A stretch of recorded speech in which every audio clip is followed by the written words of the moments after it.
रुपए के मुकाबले में अमरीकी डॉलर की कदर में मजीद इजाफा। तबादला मार्केट में पाकिस्तानी रुपया के मुकाबले अमरीकी डॉलर की कीमत में इजाफे का सिलसिला बरकरार है। करेंसी डीलर्स के मुताबिक कारोबारी हफ्ते के पहले रोज़ इंटरबैंक में डॉलर 6 पैसे महंगा हो गया, जिससे डॉलर की कीमत 278 रुपये 40 पैसे हो गई। वाज़िया रहे कि गुज़िश्ता कारोबारी हफ्ते के आखिरी रोज़ इंटरबैंक में डॉलर की कीमत में कमी रिकॉर्ड की गई है। मरकजी बैंक के मुताबिक जुम्मा को इंटरबैंक में डॉलर 7 पैसे सस्ता होने के बाद कारोबार के इख्तिताम पर 278 रुपये 34 पैसे पर बंद हुआ।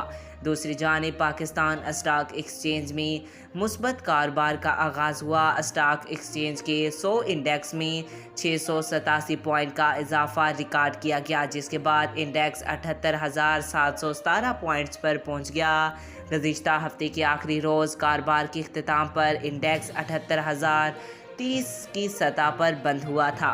आज तक के लिए इतना ही। मज़ीद ऐसी मालूमाती वीडियो देखने के लिए हमारे चैनल को सब्सक्राइब करें।